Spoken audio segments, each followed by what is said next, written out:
Hi friends, मैं शिवम। आज आपको हम डीपीएसपी यानी कि directive principle of state policy, देखिए, direct principles of state policy. Directive principle of state policy में हम आपको बताएंगे कि राज्य के नीति निदेशक तत्व क्या होते हैं। सबसे पहली बात, मौलिक बात, जो राज्य के नीति निदेशक तत्व होते हैं इनको हम कोर्ट में, न्यायालय में चुनौती नहीं दे सकते। क्यों नहीं दे सकते? क्योंकि इतनी बड़ी विविधताओं से भरा देश है, जिसमें सांस्कृतिक विविधता भरी हुई है, जिसमें भाषाई विविधता भरी हुई है और इतनी बड़ी आबादी है। उन सभी के लिए एक समान कल्याणकारी योजना चलाना यह एक असमंजस सी बात लगती है। इसके लिए हमारे संविधान निर्माताओं ने डीपीएसपी का प्रयोग, और इसी डीपीएसपी में उन्होंने कुछ सिद्धांत दिए। इस डीपीएसपी को लिया कहां से गया? तो आयरलैंड से लिया गया। आयरलैंड के संविधान से इस डीपीएसपी को लिया गया। अब इस आयरलैंड ने किस संविधान से लिया? तो आयरलैंड ने स्पेन के संविधान से लिया।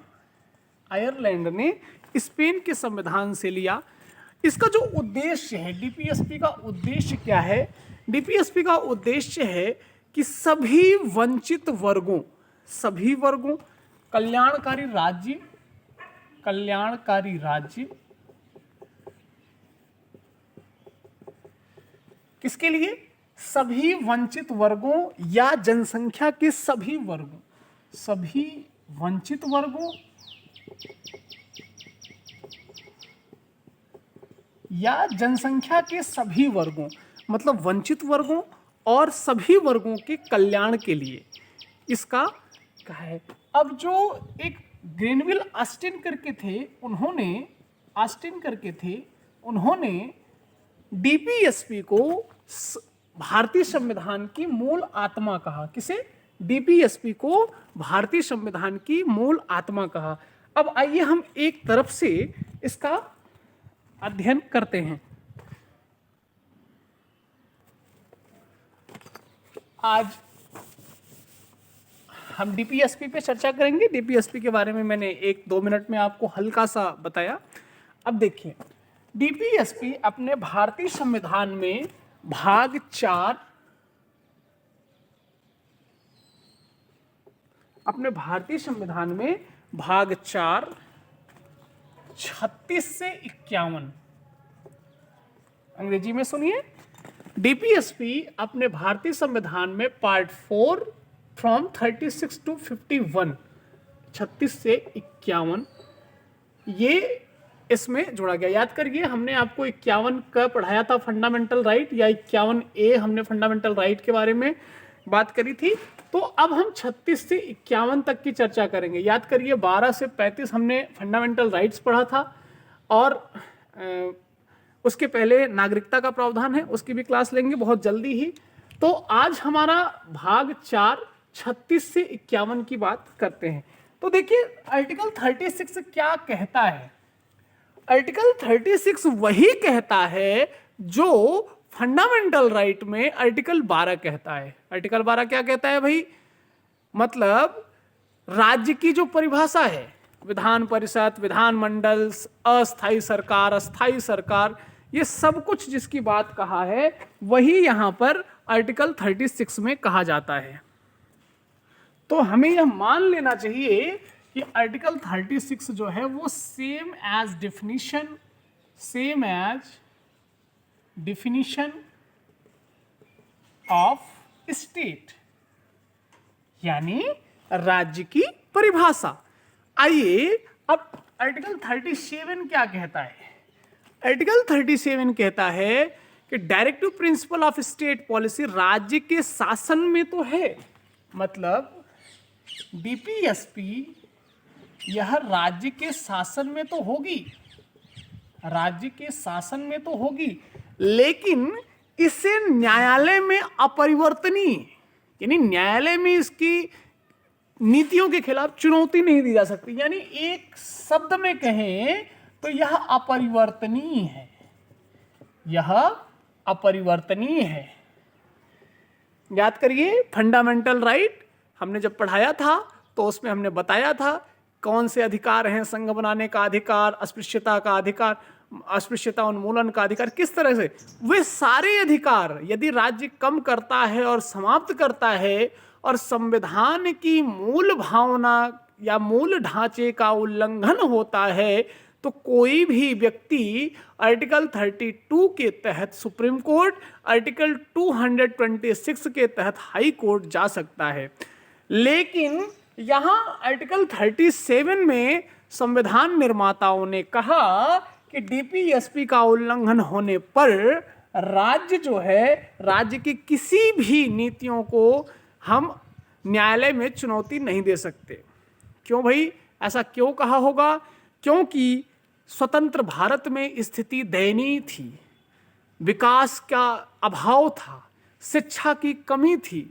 आज भी शिक्षा की बहुत अच्छी स्थिति नहीं है, तमाम सामाजिक संगठनों द्वारा प्रयास किया जा रहा है, लेकिन वैसे परिणाम नहीं आ रहे हैं जैसे आने चाहिए। जागरूकता का अभाव था। इन सब चीज़ों को देखते हुए डीपीएसपी जो है वह राज्य के शासन में है और एक व्यापक जनसंख्या थी, तो इसके लिए क्या किया? अपरिवर्तनीय किया। आर्टिकल 38 क्या कहता है?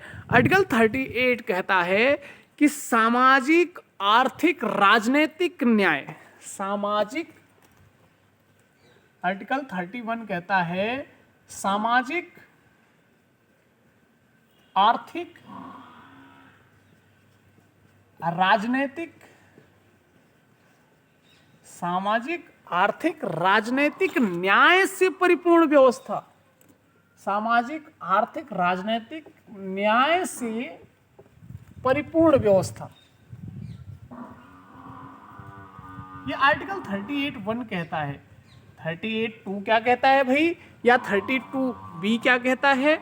आर्टिकल 38(1) कहता है कि सामाजिक, आर्थिक, राजनीतिक आय न्याय से परिपूर्ण व्यवस्था, यानी कोई भी व्यक्ति, समाज का कोई भी व्यक्ति, वह उसके साथ सामाजिक स्तर पर, राजनीतिक स्तर पर, आर्थिक स्तर पर न्याय से परिपूर्ण व्यवस्था होगी।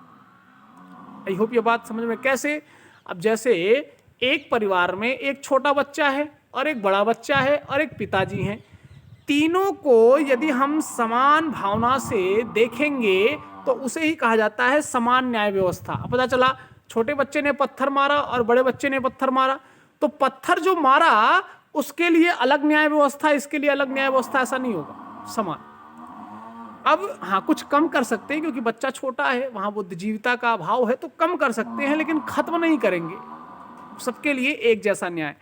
38(2) जो कहता है वो कहता है आय की असमानता।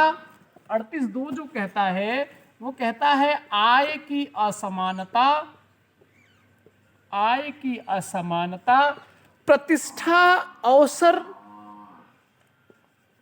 प्रतिष्ठा अवसर, आय की समानता, प्रतिष्ठा अवसर और सुविधा की असमानता को कम करना। प्रतिष्ठा, अवसर और सुविधा की असमानता को कम करना। भाई क्यों ऐसा कहा होगा? आय की असमानता। अब आप बताओ, एक घर में एक ही पिता के कई पुत्र हो और कोई करोड़पति हो और एक बेचारा किसान हो, तो पिता क्या करेगा? पिता कहेगा, बड़े भाई से कहेगा, भाई तुम करोड़पति हो, तुम इसके खेती में कुछ इन्वेस्टमेंट कराओ, तुम इसे कुछ व्यापार कराओ, अपने बराबर ले जाओ। उसी तरह राज्य जो है वह एक पिता का रूप है और राज्य के जो नागरिक हैं, अब उद्योगपति है तो उद्योगपति से कहेंगे भाई श्रमिकों को भी स्टार्टअप कराओ, कई योजनाओं से उठाओ, तो उसको लेकर के आय की असमानता को। इसी तरह से प्रतिष्ठा और अवसर की असमानता, भाई सरकारी नौकरियों में, सिविल सेवा की परीक्षाओं में, जज की किसी भी परीक्षाओं में गरीब का भी लड़का भर सकता है, अमीर का भी लड़का भर सकता है। SC ST कमजोर वर्ग या वंचित वर्ग भरेगा, उसे आरक्षण का लाभ दिया जाएगा, उसे बढ़ाया जाएगा। तो असमानता को कम करना, सुविधा की असमानता को कम करना। अब हमारे लिए सरकारी हॉस्पिटल, कोई गरीब व्यक्ति प्राइवेट हॉस्पिटल में नहीं जा सकता, उसके लिए सरकारी हॉस्पिटल की व्यवस्था है, वहां भी सुविधाओं को अच्छे से अच्छी तरीके से पेश करने का प्रयास किया गया है। आइए अब आर्टिकल 39 पे चलते हैं। आर्टिकल 39(1) कहता है, आर्टिकल 39(1) या ए कहता है, आर्टिकल 39 सब क्लॉज ए, इसे हम क्या बोलेंगे, article 38 sub clause 2, 38 sub clause 1। तो 39 सब क्लॉज ए कहता है कि स्त्री और पुरुष, स्त्री और पुरुष, स्त्री और पुरुष इन दोनों को आजीविका के पर्याप्त साधन देना, स्त्री और पुरुष इन दोनों को आजीविका के पर्याप्त साधन देना, पर्याप्त साधन देना।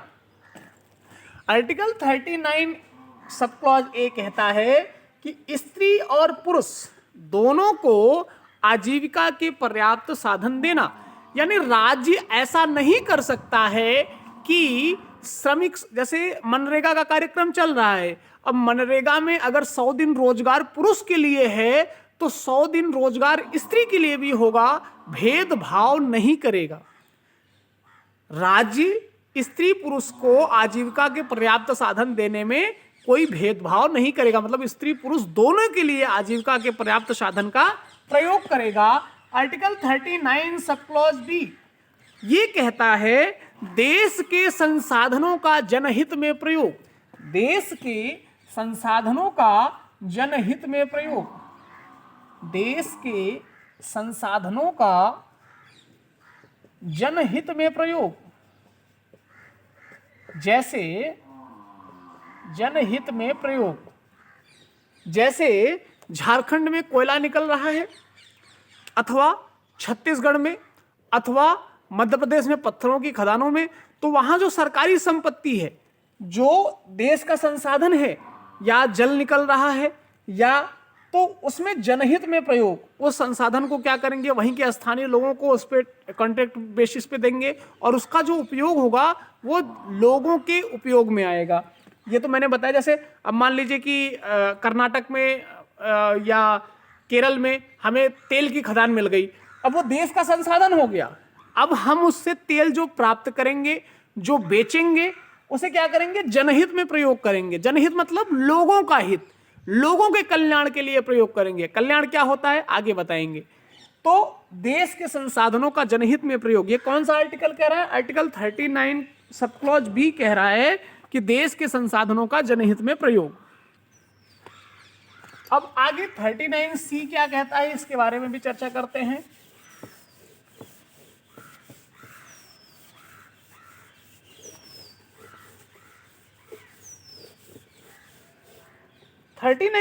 कहता है, आर्टिकल 39C कहता है, आर्टिकल 39 सब क्लॉज सी कहता है आर्थिक शक्ति का विकेंद्रीकरण, आर्थिक शक्ति का विकेंद्रीकरण, आर्थिक शक्ति का विकेंद्रीकरण।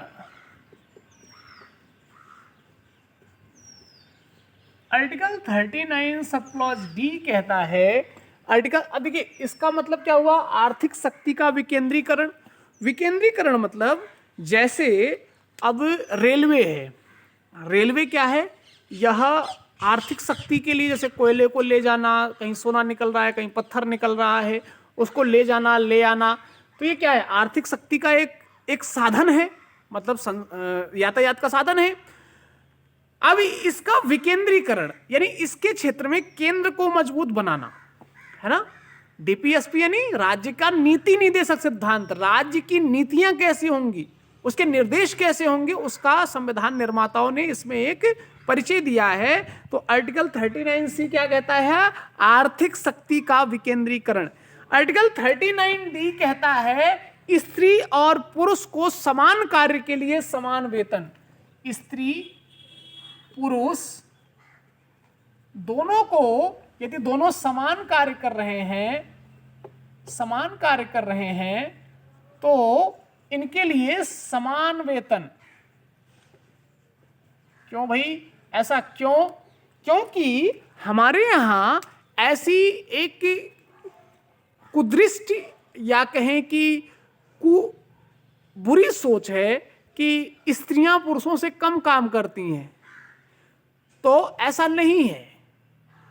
एक मां अपने परिवार को, मैं एक गांव की बात बताता हूं, वहां पर मैं एक काम करने वाली स्त्री से मिला, महिला से मिला। मैंने उससे पूछा, मैंने कहा मां तुम अपना इतना सुबह कैसे यहां पर आती हो? बोली सुबह आती ही नहीं, सुबह मैं अपने घर पे नाश्ता पानी बना करके आती हूं और अभी यहां से काम करके जाऊंगी, फिर खाना बनाऊंगी और फिर खिलाऊंगी और फिर आऊंगी और फिर जाऊंगी, फिर खाना बनाऊंगी, फिर खिलाऊंगी। तो मैंने कहा आप इतना सब करते हो, थकते नहीं हो? बोले बेटा परिवार के लिए सब कुछ करना पड़ता है, परिवार के लिए सब कुछ करना पड़ता है। अगर हम थक जाएंगे तो कई लोगों के मुंह में अन्न नहीं जाएगा। अब सोचिए कि भारत के गांवों में एक मां की सोच ऐसी है, ऐसी कितनी करोड़ माताएं हैं जो हमारे राष्ट्र को बढ़ाने के लिए अपना सब कुछ न्यौछावर कर रही हैं। और ध्यान रखिएगा, दुनिया में जिस दिन स्त्रियों ने अपना अधिकार मांगा, जिस दिन अपने कार्य के बदले में मांगना शुरू किया, उस दिन समाज का कोई भी व्यक्ति उन्हें दे नहीं सकता है। एक मां अपने बच्चे को पेट में लेकर के, मैं एक ईट भट्ठे पे गया था, वहां पर मैंने देखा कि एक बच्चे को उसने पीठ पर बांधा हुआ है, एक बच्चा उसके पेट में है, इसके बाद भी वो इतना कार्य कर रही है। तो भाई जब विपरीत से विपरीत परिस्थितियों में स्त्री कार्य करने से पीछे नहीं हट रही है तो वेतन देने में उसे पीछे क्यों किया जाए? तो इसीलिए संविधान निर्माताओं ने एक दूरदर्शिता सोच रखते हुए कहा कि आर्टिकल 39D स्त्री और पुरुष में समान कार्य के लिए समान वेतन। वही कार्य यदि पुरुष कर रहा है और वही कार्य यदि एक महिला करेगी तो दोनों के लिए समान वेतन, कोई भेदभाव नहीं किया जाएगा। मैंने उस स्त्री से पूछा, मैंने कहा अरे तुम्हारी तबीयत तो ठीक नहीं है, तुम्हें तो आराम करना चाहिए। उसने कहा कि हमारे यहाँ शाम को नमक तक की व्यवस्था नहीं है, हम दिन भर जो कमाते हैं वही शाम को खाते हैं। ऐसे ऐसे गांव में भी परिवार है। और गांव में क्या, शहर में भी होंगे। शहर में आप जब दिल्ली के झुग्गी झोपड़ियों का दौरा करेंगे, मैं कई स्थान जानता हूं और वहां पे जाकर के देखा उन लोगों को कि वो दिन भर रिक्शा चलाते हैं और शाम को अपने भोजन के लिए प्रबंध करते हैं। माताएं भी वही कार्य करती हैं, किसी के घर खाना बनाती हैं, किसी के घर झाड़ू पोछा करने जाती हैं, किसी के घर बर्तन मांजने जाती हैं और प्रतिदिन जाती हैं। जाड़ा हो, गर्मी हो, वर्षा हो, प्रतिदिन जाती हैं, क्योंकि उन्हें पता है कि यदि एक दिन नहीं जाऊंगी तो मुझे निकाल दिया जाएगा और निकाल दिया जाएगा तो हमारे परिवार का भोजन कैसे चलेगा। इस चीज को देखते हुए हमारे संविधान निर्माताओं ने आर्टिकल 39D में स्त्री और पुरुष के लिए समान कार्य के लिए समान वेतन निर्धारित किया। Article 39E, article 39 sub clause ई कहता है कि नागरिकों के स्वास्थ्य की रक्षा, नागरिकों के स्वास्थ्य की रक्षा, स्वास्थ्य की रक्षा मतलब जैसे अब मैंने अभी आपको 2-3 घटनाओं को बताया। अब जो व्यक्ति, उसके आय इतनी कम है कि वो अपने भरण पोषण के लिए ही कमा सकता है, वह उसको कोई गंभीर बीमारी हो गई, मान लो उसे ब्लड कैंसर हो गया, मान लो उसे टीबी हो गया, मान लो उसे कोई किडनी खराब हो गई, तो किडनी खराब हो गई तो डायलिसिस की व्यवस्था, उसका हार्ट पेन हो गया, उसके हार्ट के ऑपरेशन की व्यवस्था, उसका लंग खराब हो गया, उसकी व्यवस्था। तो राज्य ने नागरिकों को यह गारंटी दी, इसीलिए यह अपरिवर्तनीय है कि भाई अगर सभी नागरिकों को हम यह चुनौती दे देंगे कि नहीं इसको आप न्यायालय में चैलेंज कर सकते हो, तो हम सभी नागरिकों को कैसे दे सकेंगे। भाई भारत एक 135 करोड़ देश का आबादी है, उसमें 80% जनसंख्या गरीबी रेखा के नीचे जीवन यापन कर रही है, 80% छोटे और लघु की सीमांत किसान है। हम सबको कैसे दे सकते हैं स्वास्थ्य की रक्षा।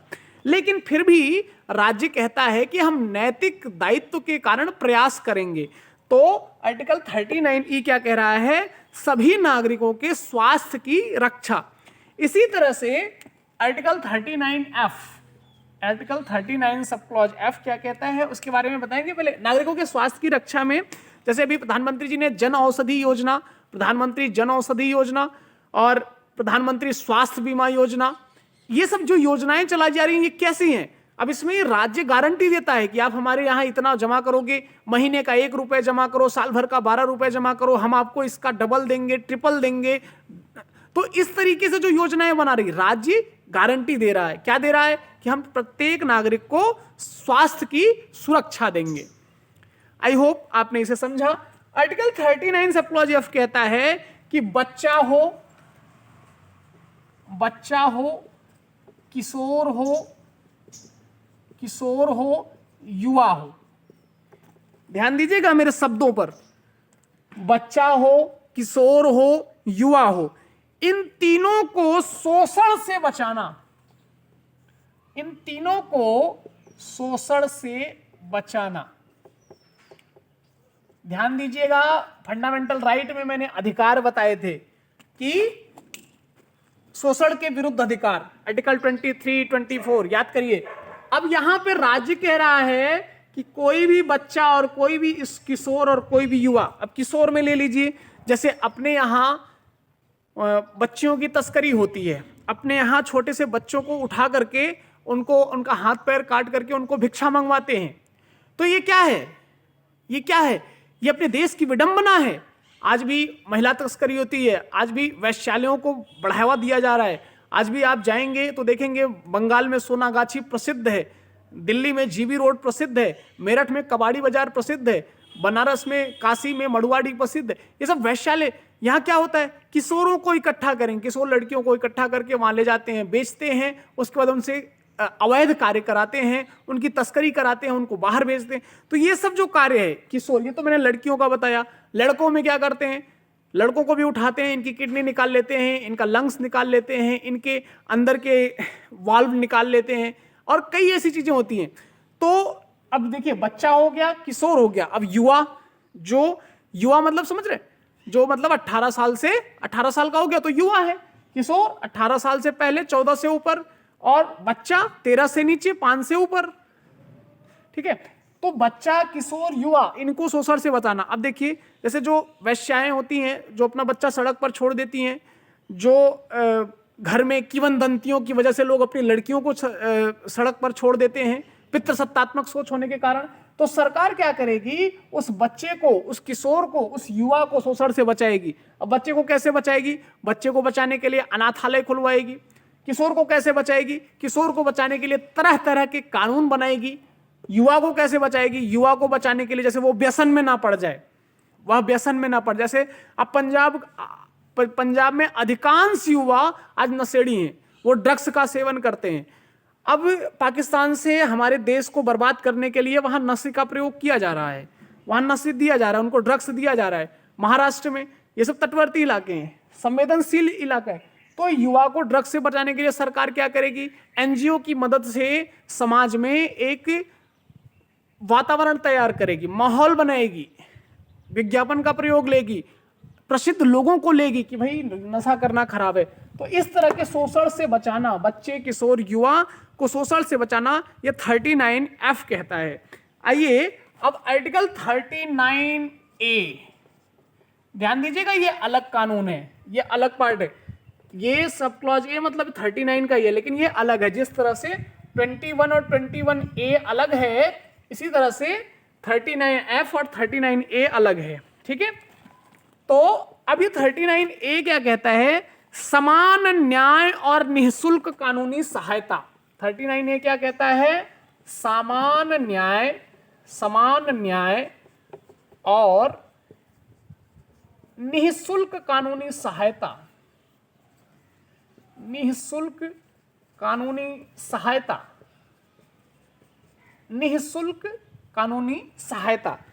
मतलब राजा हो, रंक हो, साधु हो, फकीर हो, मौलाना हो, पुजारी हो, कोई भी हो, उसको समान न्याय, अर्श से लेकर के फर्श तक, मतलब हाशिए से लेकर के ऊंचाई तक सभी को समान न्याय और निःशुल्क कानूनी सहायता। जैसे मान लो कि मैं गरीबी रेखा के नीचे जीवन यापन कर रहा हूं या मैं गरीबी रेखा के ऊपर जीवन यापन कर रहा हूं और मेरी संपत्ति में अधिकार नहीं है, मुझे दखल कर दिया गया है, तो कानून ये नहीं कहेगा कि तुम्हारे पास सब कुछ है फिर भी तुम्हें फ्री में कानूनी सहायता नहीं दे जाए, ऐसा कुछ नहीं कहेगा। या मैं बहुत गरीब परिवार से हूं और मेरे ऊपर किसी ने जबरदस्ती रेप का केस या मर्डर का केस लगा रखा है, तो मैं अपने आरोपों को गलत साबित करने के लिए मुफ्त में कानूनी सहायता सरकार से मांग सकता हूं और सरकार देने के लिए बाध्य है, सरकार देने के लिए बाध्य है और देगी, सरकार देने के लिए बाध्य है और देगी। इसके बाद अब हम आते हैं आर्टिकल 40। आर्टिकल 40 क्या कहता है? पंचायत का गठन और सशक्तिकरण। आर्टिकल 40, ये देखिए यहां से गांधीवादी चरण शुरू होगा। यहां कहते हैं पंचायत का गठन और सशक्तिकरण और सशक्तिकरण। पंचायत क्या होती है भाई? पंचायत जो होती है वह ग्राम सभा के लोग आपस में मिल करके एक ग्राम पंचायत का निर्माण करते हैं। 18 वर्ष का जो भी हो जाता है वह ग्राम सभा का सदस्य माना जाता है।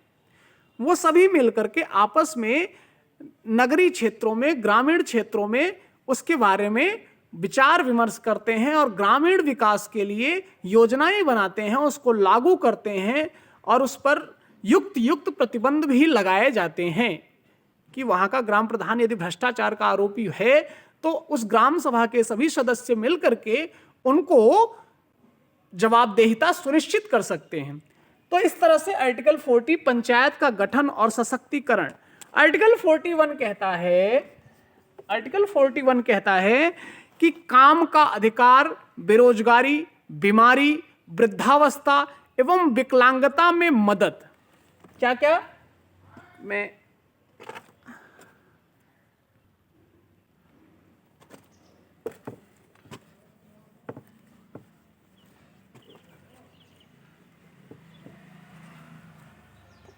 आर्टिकल 41 जो हमारा कहता है वो कहता है काम का अधिकार। आर्टिकल 41 ये कहता है काम का अधिकार, राइट टू वर्क, काम का अधिकार, राइट टू वर्क। अब काम का अधिकार क्या है? बेरोजगारी, बीमारी, वृद्धावस्था,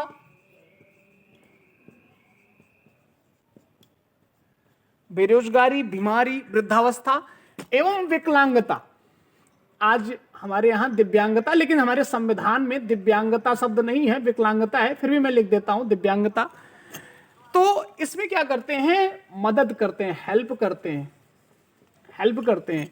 आर्टिकल 41 जो है वह राइट टू वर्क की गारंटी देता है। यानी जो राज्य हमारा है, directive principle of state policy, वो कहता है कि बेरोजगारी, बीमारी, वृद्धावस्था, दिव्यांगता, इन चारों चीजों में हम क्या करेंगे? हेल्प करेंगे। किसकी करेंगे? अपने भारत के नागरिकों को करेंगे। ठीक है। तो बेरोजगारी में क्या करेंगे? अगर वही काम का अधिकार हमने दिया है, जैसे मनरेगा में 100 दिन का काम ना देने पर उसको भत्ता दिया जाता है। कोई बीमारी हो गई, किसी को कहीं कोई दुर्घटना हो गई, कोई यात्रा पे गया है वहां पे कोई दुर्घटना हो गई, या सरकार को, जैसे आपने भोपाल गैस त्रासदी सुना होगा, वहां पे सरकार ने जुर्माना दिया है तो बीमारी की वजह से। इसी तरह वृद्धावस्था, 60 साल के ऊपर भारत देश का कोई भी नागरिक होगा जो सरकारी सेवाओं में नहीं है, उसे वृद्धावस्था पेंशन दिया जाएगा। इसी तरह से दिव्यांगता पेंशन जो है, जो व्यक्ति दिव्यांग होगा उसे पेंशन दिया जाएगा। दिव्यांगता पेंशन हर महीने या वार्षिक रूप में राज्य दे सकती है, जैसी उसकी व्यवस्था होगी। आगे आर्टिकल 42 कहता है,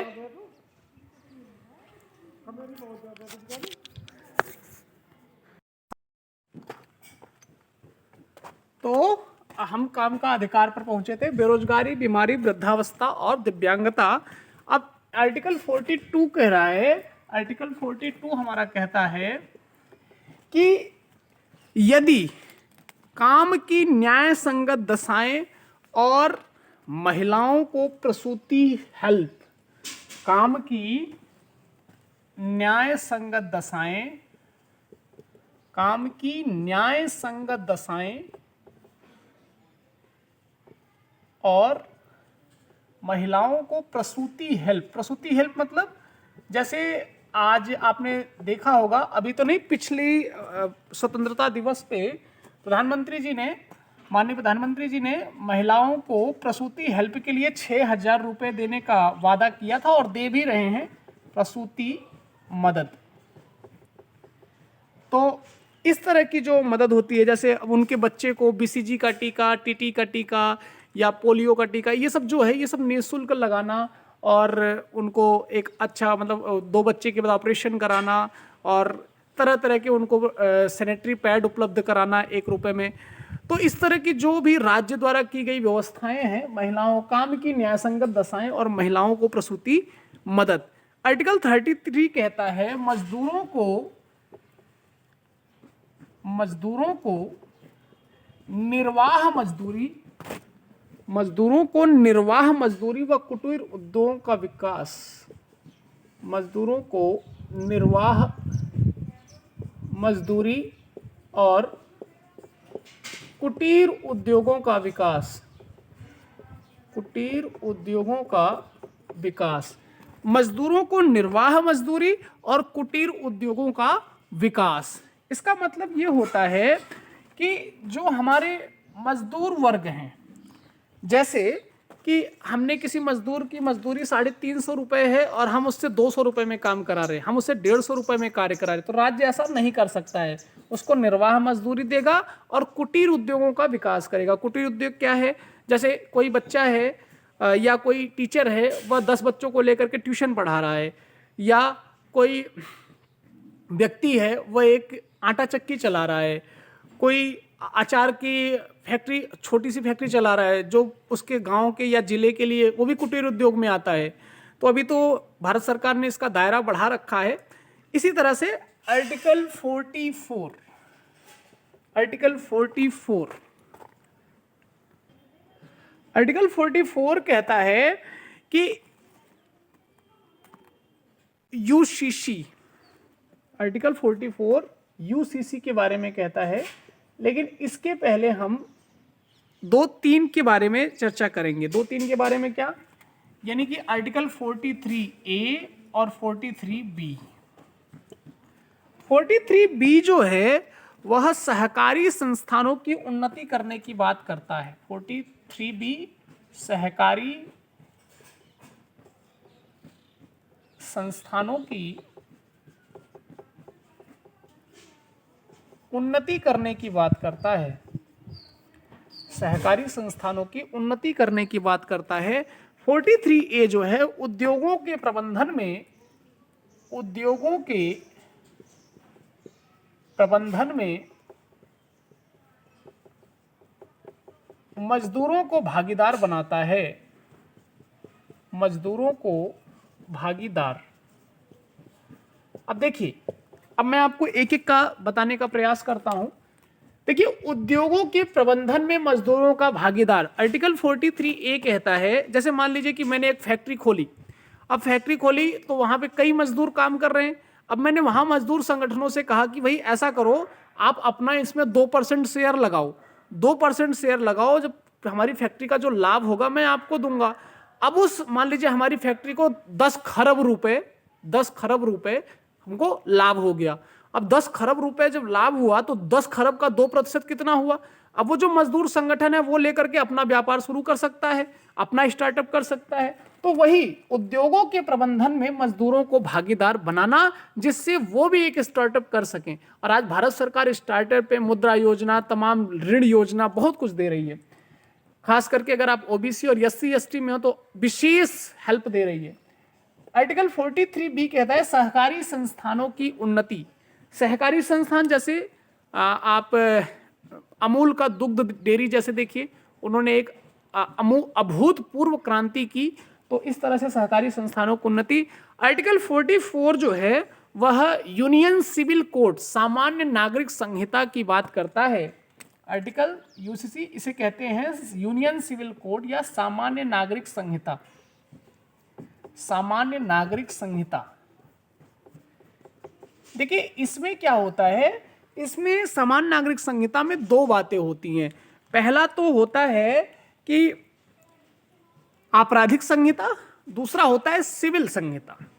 आपराधिक संहिता में आप कोई भी अपराध करेंगे तो उसके तहत आपको आईपीसी है, फिर भारत के न्यायालय द्वारा एक कानून आईपीसी सीआरपीसी के द्वारा आपको दंडित किया जाएगा। लेकिन जो सिविल मामला है, सिविल मामला जैसे गैर आपराधिक, जैसे विवाह की बात आई, तलाक की बात आई, विवाह की बात आई, तलाक की बात आई, उत्तराधिकार की बात आई, इसकी बात आती है। भारत में ये समान नहीं है, भारत में ये समान नहीं है, इनकी संहिताएं बनी हुई हैं। जैसे मुस्लिम संहिता, हिंदू कोड बिल, है ना। तो इस तरह से सामान्य नागरिक संहिता जो है वह आर्टिकल 44 का संदेश तो है, लेकिन दुर्भाग्य है हमारे देश का कि आजादी का 70 साल बीत गया है, अब तो ज्यादा बीत गया, 75 साल बीत गया, आजादी का 75 साल बीत गया, लेकिन हमारे यहाँ सामान्य नागरिक संहिता नहीं लागू हो पाई। क्यों नहीं लागू हो पाई? क्यों भाई? क्योंकि विवाह, तलाक और उत्तराधिकार, जैसे हमारे यहाँ हिंदुओं में बहुविवाह की प्रथा को रोक लगाया गया है। ऐसा नहीं है कि हम पहले नहीं करते थे, आजादी के पहले खूब बहुविवाह किया जाता था, अब नहीं किया जाता है। क्यों नहीं किया जाता है? क्योंकि हिंदू कोड बिल लागू होने पे आप एक विवाह ही कर सकते हैं, लेकिन मुसलमान में बहुविवाह है, उनके तलाक की व्यवस्थाएं अलग हैं। हालांकि भारत सरकार ने इस पर हस्तक्षेप किया, वो 3 तलाक का मुद्दा जो था उस पर उन्होंने इसको इम्प्रूवमेंट का प्रयास किया। उत्तराधिकार का नियम है, इसी तरह सिखों में अलग है, तो हर सभी संहिताओं में अलग है। जिस दिन यूसीसी लागू होता है, यूनियन सिविल कोड या सामान्य नागरिक संहिता लागू होता है, उस दिन ये सारी चीजें सबके लिए समान हो जाएंगी। अब भाई परेशानी क्या है, समस्या क्या है, क्यों नहीं लागू हो सकती? इससे हमारा जनजातीय क्षेत्र प्रभावित होगा, उनकी अपनी विवाह की व्यवस्थाएं हैं, वहां अपनी एक कुप्रथाएं ही कहेंगे हम उन्हें। लेकिन अब हम एक संस्कृति की कुप्रथा को देखते हुए क्या किसी भी महिला को या किसी भी पुरुष को इनसे वंचित करेंगे? उत्तराधिकार में जैसे हमारे हिंदुओं में पुत्री को अधिकार है संपत्ति में, लेकिन मुसलमानों में शायद नहीं है। तो इस तरह से अब प्रयास है, सरकार निश्चित लागू करेगी और बहुत जल्द करेगी, ऐसी उम्मीद जताई जा रही है। तो आर्टिकल 45, अब आर्टिकल 44 आई होप आपने क्लियर समझा। मैं कभी यूसीसी पर क्लास ले लूंगा 1-2 घंटे की। आर्टिकल 45 कहता है 6 वर्ष से कम आयु के बच्चों की बाल्यावस्था, देखरेख और शिक्षा की व्यवस्था। क्या? 6 से 14 वर्ष के बच्चों की बाल्यावस्था, देखरेख, शिक्षा की व्यवस्था।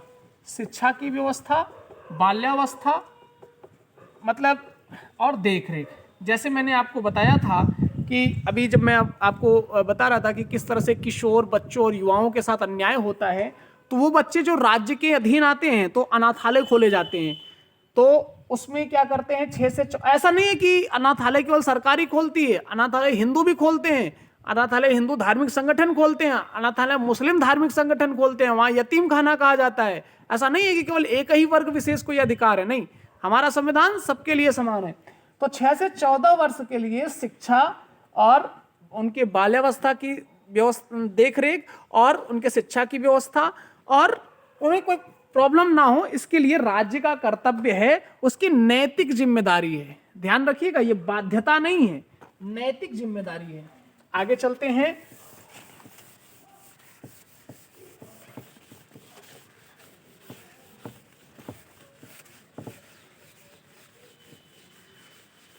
अगला हमारा 46 कहता है SC व ST। 46 कहता है SC व ST तथा अन्य दुर्बल वर्गों के लिए, तथा अन्य दुर्बल वर्गों के लिए, SC व ST तथा अन्य दुर्बल वर्गों के लिए शैक्षिक और शैक्षिक और आर्थिक हित। शैक्षिक हित क्यों आगे बढ़ाना चाहिए? क्यों शैक्षिक हित आगे बढ़ाना चाहिए? एससी और एसटी हजारों साल से ये दोनों, यानी शेड्यूल कास्ट और शेड्यूल ट्राइब्स, अनुसूचित जाति, अनुसूचित जनजाति या अन्य दुर्बल वर्ग। अब दुर्बल वर्ग में जैसे आज भी अपने यहाँ जो दिव्यांग व्यक्ति है उसे क्या कहते हैं? सुबह सुबह अगर उनका चेहरा देख लो तो दिन भर खाना नहीं मिलता है। क्यों भाई ऐसा कहते हैं? एक किंवदंतियां हैं, ये रूढ़िवादिता विचार है। ऐसा क्यों? भगवान ने यदि किसी को किसी कारणवश अपंग जन्म दिया है तो ऐसा क्यों आप लोग उसके लिए रूढ़िवादिता लगाते हो? और मैंने कई बार प्रयोग करके देखा है, भाई हमने तो खूब खाया है।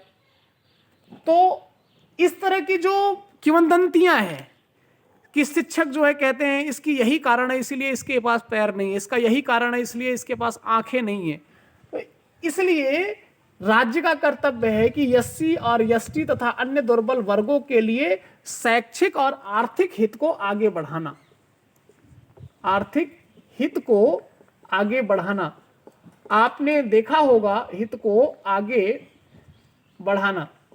आपने कभी गौर किया कि क्यों हमारे मुगलों के पहले कभी भी किसी शेड्यूल कास्ट या शेड्यूल ट्राइब्स को राजा के रूप में बहुत कम देखा जाता है या उनके इतिहास को उतना नहीं बताया जा सकता? उसका कारण है, उसका कारण क्या है कि इनके शैक्षिक और आर्थिक हितों से नजरअंदाजी की गई है, खिलवाड़ किया गया है। क्यों किया गया है? जैसे मुझे अगर कोई जानकारी है तो इसमें मेरा कोई मतलब नहीं है, इसमें मेरे आसपास के माहौल का, मेरे खुद के परिवार का योगदान है, मेरे खुद के समाज का योगदान है। लेकिन यदि मैं शेड्यूल कास्ट या शेड्यूल ट्राइब्स में जन्म लेता या मैं शेड्यूल ट्राइब्स में किसी जनजाति परिवार में जन्म लेता तो इसकी संभावनाएं बिल्कुल कम होती कि शायद ही मैं शिक्षा ले पाता। क्यों? पहाड़ी क्षेत्रों में या जहां जनजाति रहते हैं, एक तो पहली बात वहां पे शिक्षा का पहुंच नहीं है, संसाधनों की पहुंच नहीं है। हम अपने पेट की व्यवस्था करते, हम शिक्षा कहां से पाते? तो सौभाग्यशाली हूं कि एक मैदानी क्षेत्रों में हमारा जन्म हुआ और उससे भी बड़ी बात कि एक आसपास का माहौल मिला। तो अब देखिए मेरे मुंह से निकला ना सौभाग्यशाली हूं, लेकिन राज्य क्या कह रहा है? राज्य क्या कह रहा है? पुरुषार्थ और कर्म के माध्यम से इनको सौभाग्य इनका बनाना है, इनको सौभाग्यशाली बनाना है। इसलिए इनके शैक्षिक और आर्थिक हितों को आगे बढ़ाना है जितना बढ़ सके। आर्टिकल 47, आर्टिकल 46 में हमने आपको बताया। आर्टिकल 47 क्या रहा है? नागरिकों को पोषक आहार देना। नागरिक जो हैं उनको एक ऐसा आहार देना जिससे उनका पेट ही ना भरे, उनके अंदर प्रोटीन की, विटामिन की, कैल्शियम की ये मात्राएं बनती रहें। लोक स्वास्थ्य में इंप्रूवमेंट, लोक स्वास्थ्य में इंप्रूवमेंट यानी जो एक समाज का, एक सोशल का जो स्वास्थ्य है उसमें सुधार हो। अगला, शराब व अन्य मादक पदार्थों के उत्पादन और बिक्री पर रोक। देखिए हमारे भारत का संविधान में डीपीएसपी में आर्टिकल 47 कहता है कि शराब, मद्य निषेध, क्या कहता है? मद्य निषेध। एक शब्द में करते हैं, ज्यादा लंबा क्यों ले चले। मद्य निषेध, मद्य निषेध हमारे आर्टिकल 47 में कहा गया है। और पोषक आहार देना, इसकी जगह पे क्या है भाई? पोषक आहार देना। और इसीलिए आपने देखा होगा, मुझे नहीं पता क्योंकि मैं प्राइमरी स्कूल से ही पढ़ा हुआ हूँ, तो मैंने देखा कि जब मैं बचपन में अपने स्कूल में जाता था तो हमें वहाँ पे एक दोपहर में भोजन की व्यवस्था होती थी, मिड डे मील योजना जिसे आजकल की भाषा में कहते हैं। तो मेरी जो प्रारंभिक शिक्षा हुई वो प्राइमरी स्कूल में हुई, क्योंकि गांव में स्कूल थोड़ा सा ठीक ठाक था और पास का था। तो प्राइमरी स्कूल में वहाँ हमको दोपहर में जो वो भोजन वगैरह मिलता था तो वो क्या था? वो पुष्टाहार था, पोषक आहार था। वो अलग बात है कि भ्रष्टाचार की वजह से उतना नहीं मिलता था, लेकिन फिर भी जितना था ठीक था।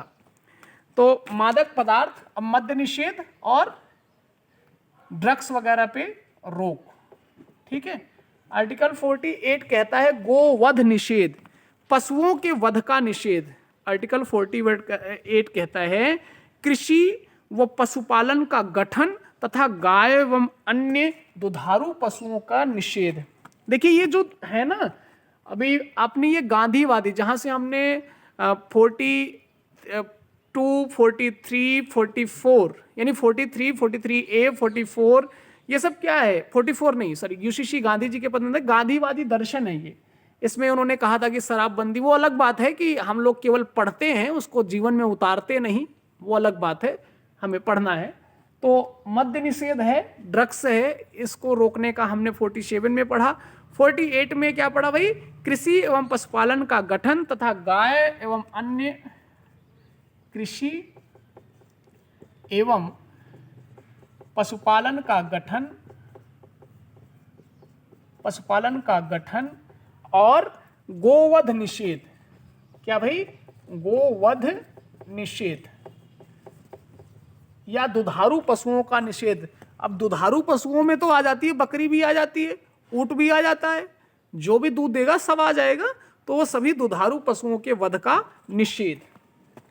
जो भी दुधारू पशु हैं उनकी, भैंस भी आ जाएगी, दुधारू पशु के वध का निषेध। भाई आर्टिकल 48A कहता है, देखिए हमारे यहाँ यह अंतरराष्ट्रीय राजनीति की बात आ गई। आर्टिकल 48 कहता है पर्यावरण का संरक्षण एवं वन्य जीवों का संरक्षण।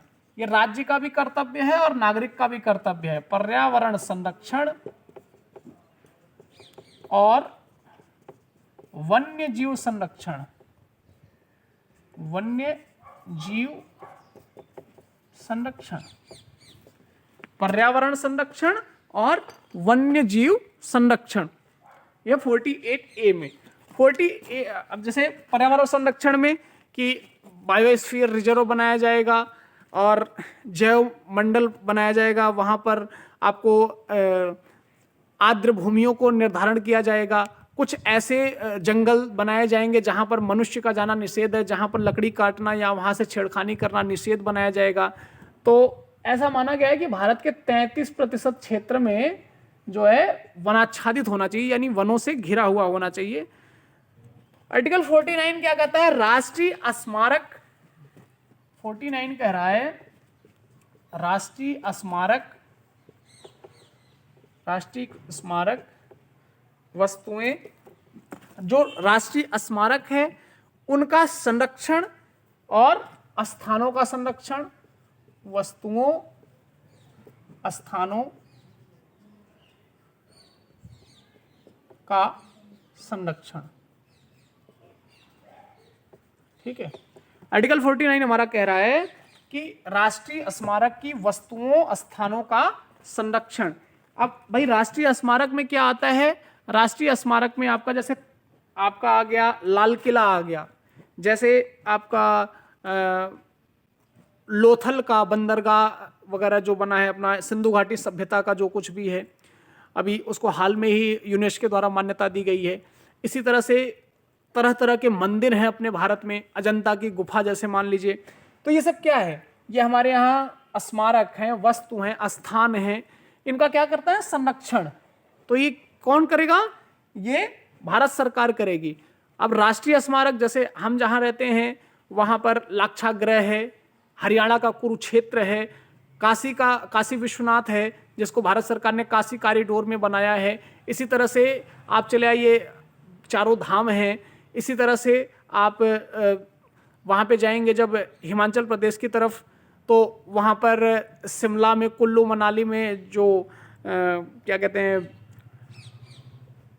सिखों का एक बहुत प्यारा गुरुद्वारा है, उत्तराखंड में भी है, उसका नाम हेमकुंड साहिब गुरुद्वारा उत्तराखंड में है, इसी तरह हिमाचल में है। तो इस तरह से जो हमारे राष्ट्रीय स्मारक हैं उनका संरक्षण, उनको योगदान, तो वो सारी बातें। आर्टिकल 50 कहता है कार्यपालिका को न्यायपालिका से अलग करना। आर्टिकल 15 कहता है कि कार्यपालिका को न्यायपालिका से अलग करना। ये जो कार्यपालिका होती है इसे न्यायपालिका से अलग करना। तो भारतीय संविधान का directive principle of state policy में जो अनुच्छेद 50 है वो कहता है कि कार्यपालिका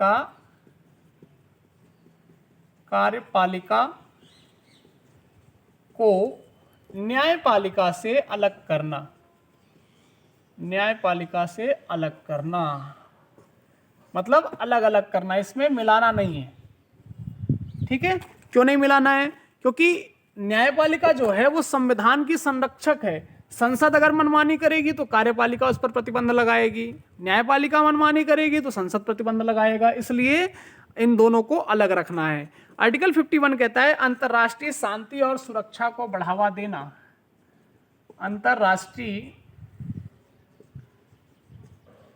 शांति और सुरक्षा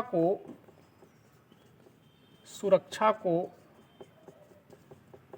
बढ़ावा देना। आर्टिकल 50 हमारा कार्यपालिका न्यायपालिका के अलगाव की बात करता है और आर्टिकल 51 कहता है कि अंतर्राष्ट्रीय शांति सुरक्षा को बढ़ावा देना। अब आर्टिकल जो 51 है उसमें अंतर्राष्ट्रीय शांति कहाँ से कहाँ की बात आई? जैसे अभी हमारा जो रसिया और यूक्रेन का युद्ध चल रहा है, वहाँ आपने हमेशा सुना होगा कि भारत शांति का पक्षधर है, भारत शांति और अंतर्राष्ट्रीय शांति और सुरक्षा को बढ़ावा देना। और सुरक्षा को बढ़ावा देना मतलब जैसे आपने अभी भूटान की बात सुनी, डोकलाम विवाद जो हुआ था, वहाँ पे क्या है, भूटान को हमने सहायता देने की बात करी, अन्य देश है उसकी रक्षा सुरक्षा का बात किया, हम चीन से लड़ लिए, तो ये बात हुई अंतर्राष्ट्रीय शांति और सुरक्षा को बढ़ावा देना। आइए देखते हैं अब डीपीएसपी को किसने क्या कहा, डीपीएसपी में क्या बाद में जोड़ा गया, क्या पहले से था, इसके बारे में थोड़ी सी एक नज़र डालते हैं। सबसे पहले देखते हैं डीपीएसपी का प्रकार कैसा है, किस प्रकार का है डीपीएसपी। जैसे एक व्यक्ति का प्रकार देखा जाता है कि साधु है, सन्यासी है, पाखंडी है, किस टाइप का है, इसी तरह से अपने यहाँ ये भी देखा जाता है कि डीपीएसपी किस प्रकार का है। तो आई होप मैंने जो भी अभी तक पढ़ा उसमें यह 3 प्रकार का है, एक तो समाजवाद, दूसरा गांधीवादी और तीसरा जो है वो उदारवादी बौद्धिक या पश्चिमी विचारधारा, यानी कि यहां पे हम कह सकते हैं कि पश्चिमी विचारधारा।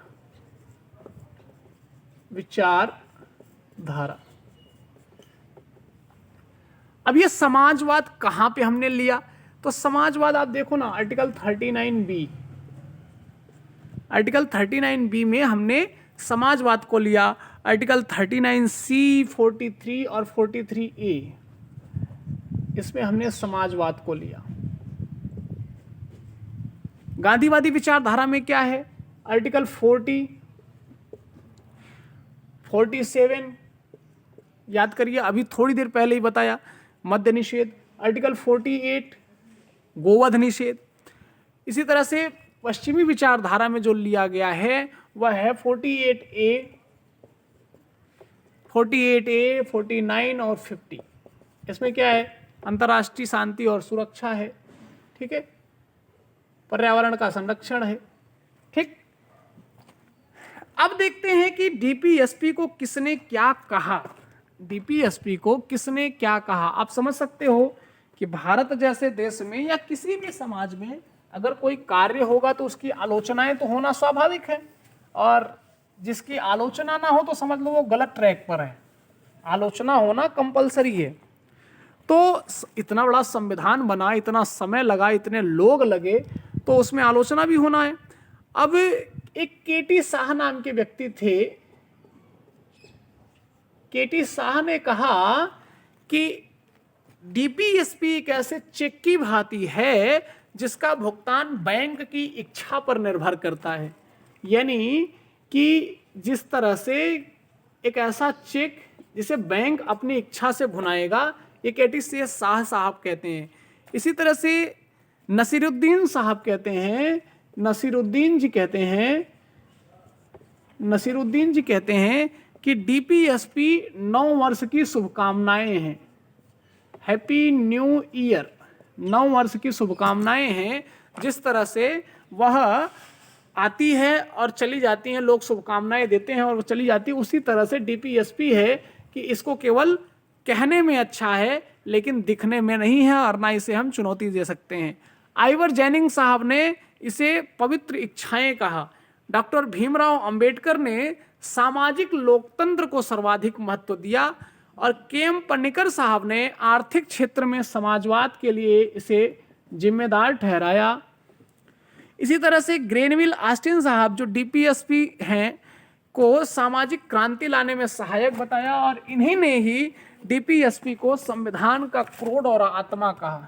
जिस तरह से पृथ्वी के अंदर क्रोध होता है उसी तरह से इन्होंने आत्मा कहा। किसने कहा?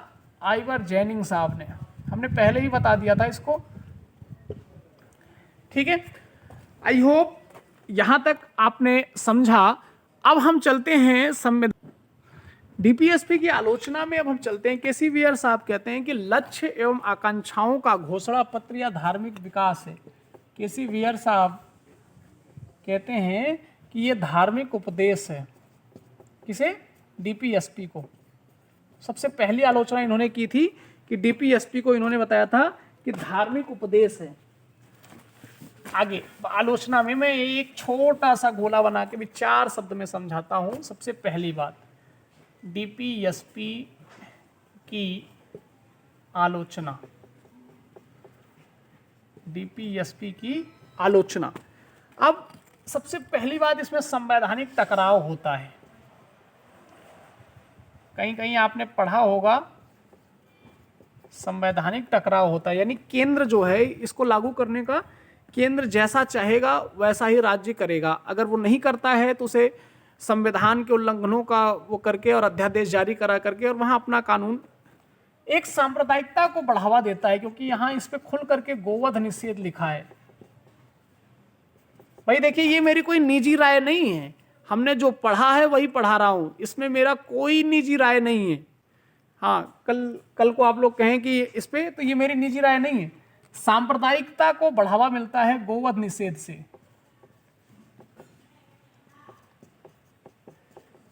गोवध निषेध से सांप्रदायिकता को बढ़ावा मिलता है, ये डीपीएसपी की आलोचना में कहा गया। और कोई कानूनी सख्ती नहीं है, ऐसा भी कहते हैं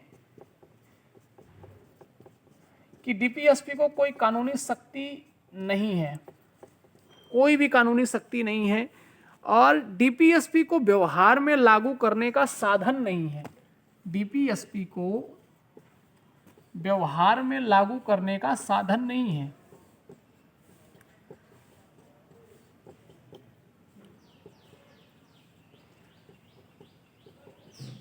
साधन नहीं है।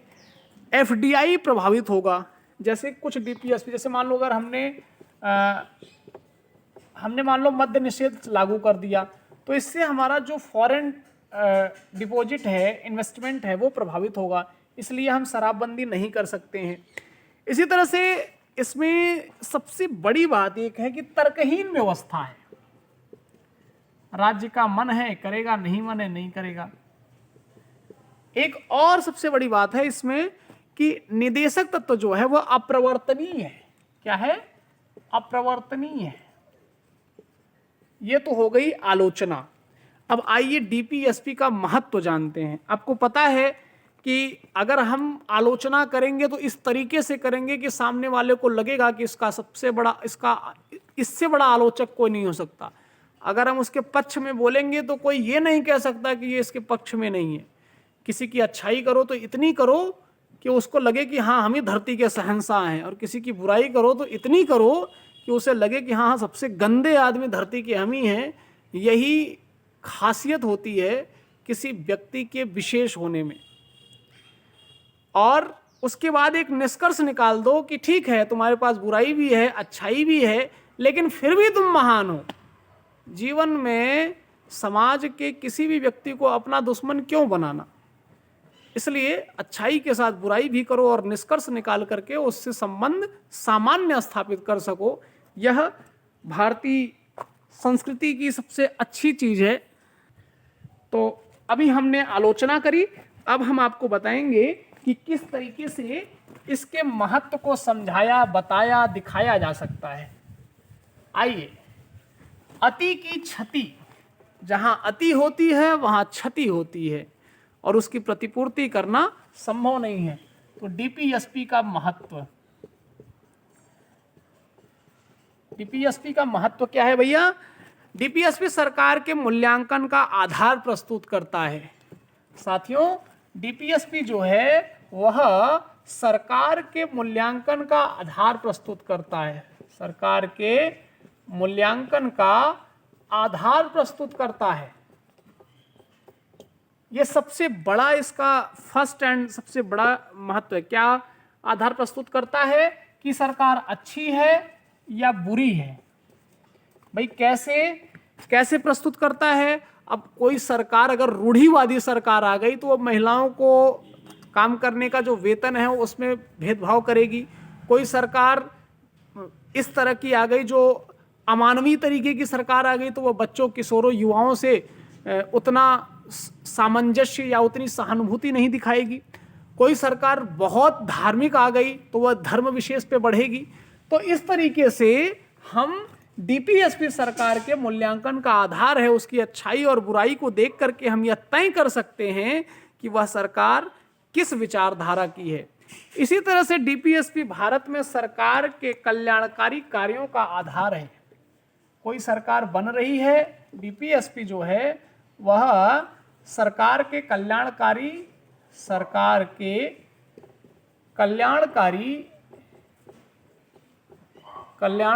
कार्यों का अधिकार है।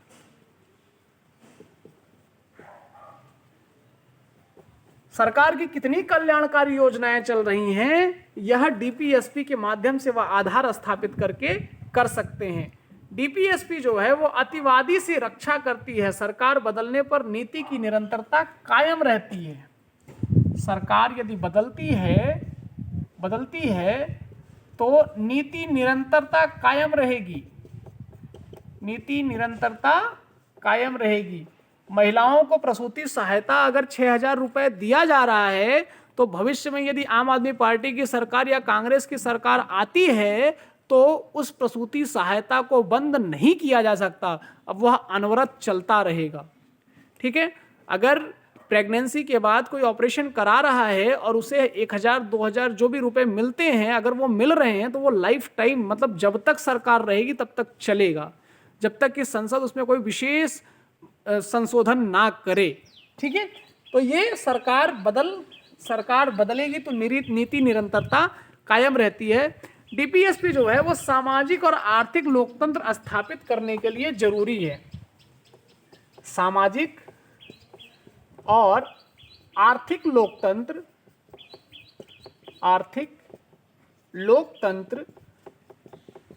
स्थापित करने के लिए जरूरी है।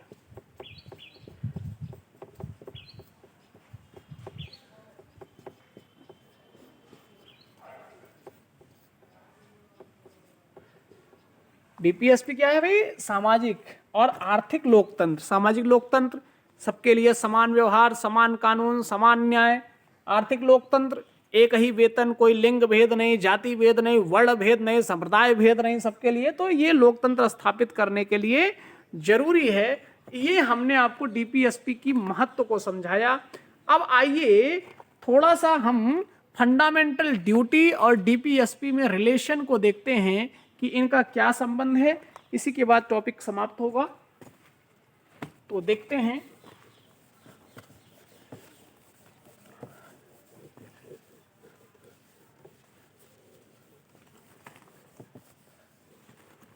आइए, relation between fundamental rights and DPSP. मौलिक अधिकार और नीति, राज्य के नीति निर्देशक तत्वों में अंतर क्या है?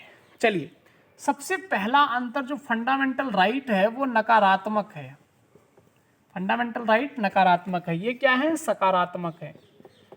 ये हर चीज सकारात्मकता में है, लेकिन ये अधिकांशतः नकारात्मक में है। ये प्रवर्तनीय है।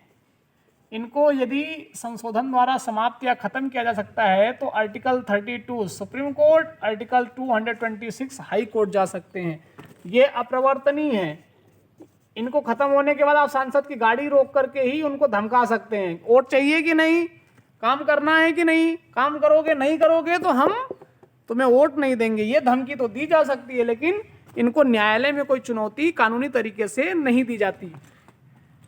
आर्टिकल फंडामेंटल राइट 358 यदि राष्ट्रपति द्वारा 358 और 359 लागू किया जाता है तो इसमें 20 और 21 को ये तो 19 स्वतः निलंबित हो जाता है जैसे ही 358 लागू हुआ, और 359 को लागू करने के बाद 20-21 को छोड़ करके बाकी सभी निलंबित हो जाते हैं।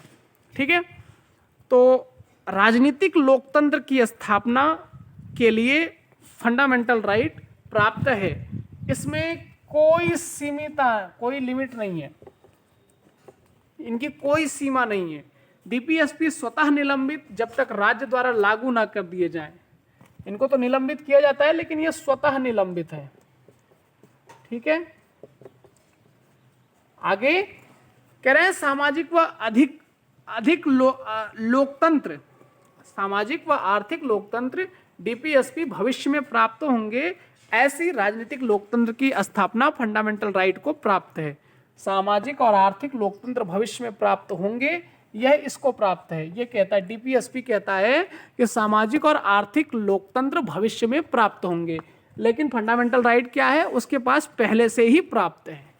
फंडामेंटल राइट को सोशल और इकोनॉमिक्स लोकतंत्र से प्राप्त है, भविष्य में प्राप्त होगा और इसे प्राप्त है। जैसे अब मान लीजिए कि मैं हूं, मैं अपनी बात करता हूं। अब मुझे मान लीजिए कि कल एक किताब खरीदनी है। अब मैं किताब खरीदने के लिए गया। अब मैं किताब खरीदने के लिए पैसे जुटाऊंगा, हमारे पास पिताजी से मांगूंगा या किसी से मदद मांगूंगा या दोस्त से मांगूंगा या घर में किसी व्यक्ति से मांगूंगा। यदि मैं बेरोजगार हूं तो मांगूंगा, रोजगार वाला हूं तो अपनी सैलरी का इंतजार करूंगा।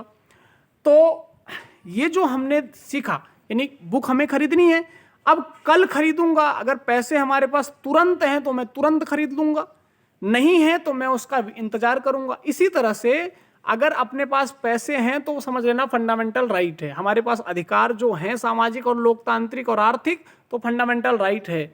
अब हमने कहा कि पिताजी कल मुझे किताब चाहिए और मुझे व्यवस्था करो। पिताजी ने कहा ठीक है जी, 3 दिन में व्यवस्था होगी, 3 दिन बाद जाना किताब लेने। अब वो जो 3 दिन बाद भविष्य की बातें बताई गई, यानी 3 दिन बाद, अब वो देंगे नहीं देंगे क्या पता, उनका कोई अनहोनी घटना घट जाए, घर में ही कोई चला जाए, तो ऐसी स्थिति में श्रद्धांजलि सभाएं की जाएंगी कि हमारी किताब लाई जाएगी, तो वो क्या होगा, भविष्य में प्राप्त होंगी। तो भविष्य में प्राप्त, आप समझ में आया आपको?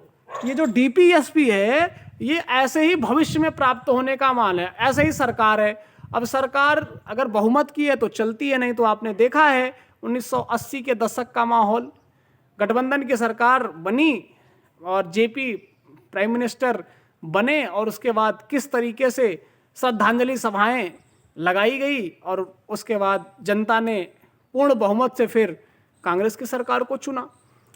तो इस तरीके से आप देख सकते हैं कि फंडामेंटल राइट जो है वह अधिकार प्राप्त है तो फंडामेंटल राइट है, भविष्य में प्राप्त होगा तो डीपीएसपी होगा। अब ध्यान रखिएगा मेरे इस शब्द को, जब श्रद्धांजलि सभा वाली बात आएगी तो डीपीएसपी, और जब वर्तमान अपनी पास, अरे हमें किसी से नहीं लेने की जरूरत है, हम स्वाभिमानी हैं, तो वहां फंडामेंटल राइट आ जाएगा।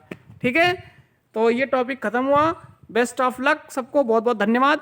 फिर आएंगे अगले टॉपिक पे।